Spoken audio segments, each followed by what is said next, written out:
जी, इस वक्त मैं अक़वाम मुत्तहिदा के हेडक्वार्टर्स के अंदर मौजूद हूँ और बहुत ही एक बिज़ी सेशन चल रहा है। और मेरे साथ इस वक्त फ़रहान हक साहब मौजूद हैं, जो कि अक़वाम मुत्तहिदा के सेक्रेटरी जनरल के स्पोक्स पर्सन हैं, तर्जुमान हैं, और हम इनकी प्रेस ब्रीफिंग्स देखते रहते हैं। तो हमने सोचा कुछ इनसे बात की जाए। और बड़ा इंटरेस्टिंग है कि फ़रहान साहब को थोड़ी बहुत उर्दू भी आती है, क्योंकि इनके वालिद साहब पाकिस्तान से हैं, वालदा बांग्लादेश से हैं, लेकिन सेटल ये यहीं पर है।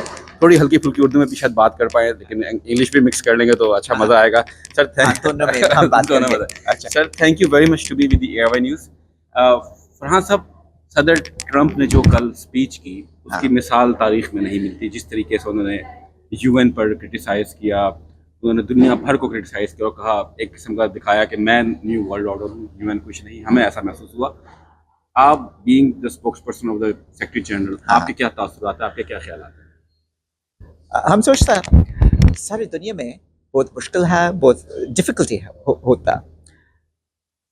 What we do though is unique to bring every country, सारी दुनिया इधर आता, सारी दुनिया इधर बात करता, और हम सब एक ही solution बनाता. And this is a unique facet. There's never been something like the UN before. And so that has to be preserved. And we're trying to work with the US, with President Trump and others, to make sure that we can continue to do our work. Sir, White House officials, like off the record, they are telling people that it was like a conspiracy to stop the elevator and to just like the teleprompter was not working. They just wanted to tease President Trump.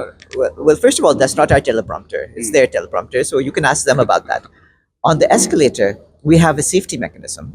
So if someone is running up and then starts running down backwards, then it shuts off. So that's just how an escalator works.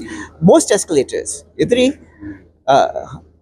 hum karta hai, but if you go to a you could try it yourself. If you go to an elevator to a shopping mall and you were to go down the other way, it would stop. That's what it does. Okay, so sir, what do you think? Why UN is not able to solve the conflicts around the world, especially Gaza situation? What are your thoughts on that? Well, that is, there are divisions in the world. What we're doing is trying to keep the people of Gaza alive. We actually direct a lot of humanitarian aid, and at the start of this year, we were able to keep the population of Gaza alive with food, with clean water, with medicine.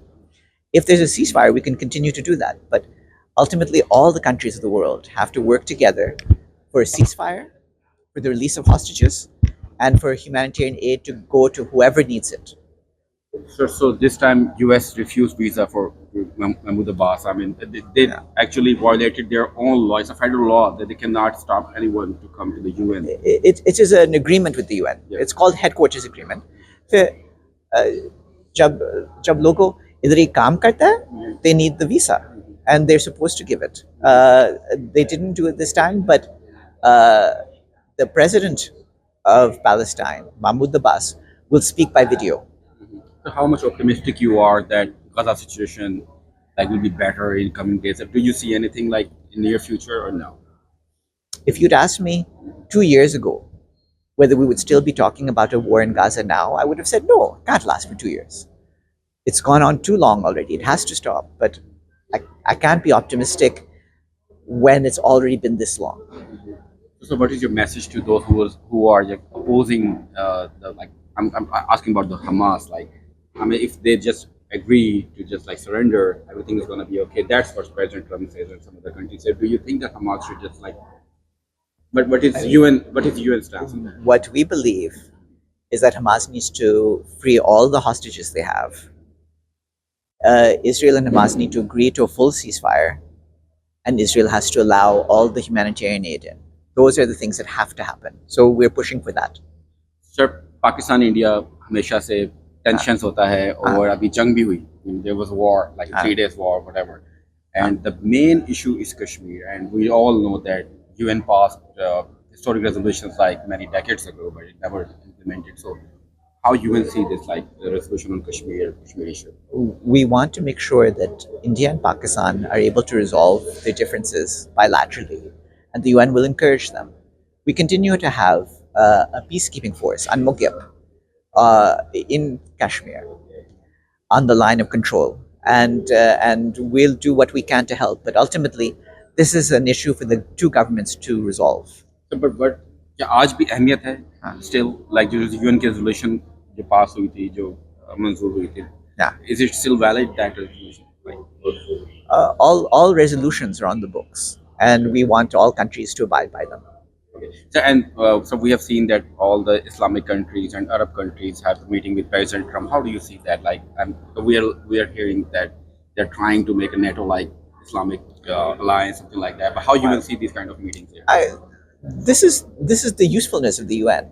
Is it brings countries together so that they can meet with each other, and we hope that they will resolve their problems collectively. Collectively, हाँ. Sir और sir एक और question Ukraine के हवाले से करना चाह रहा था. Ukraine is like President Trump trying to resolve this issue. He even met with President Putin in Alaska, and nothing happened yet. So what are your views on that?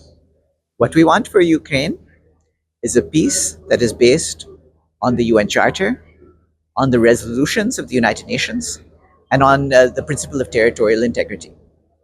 So how do you describe the role of Pakistan in peacekeeping forces? Pakistan is always there, and They've been a big supporter to UN peacekeeping, and alhamdulillah, we're very appreciative of that. So thank you so much for your time. Thank you. Thank you.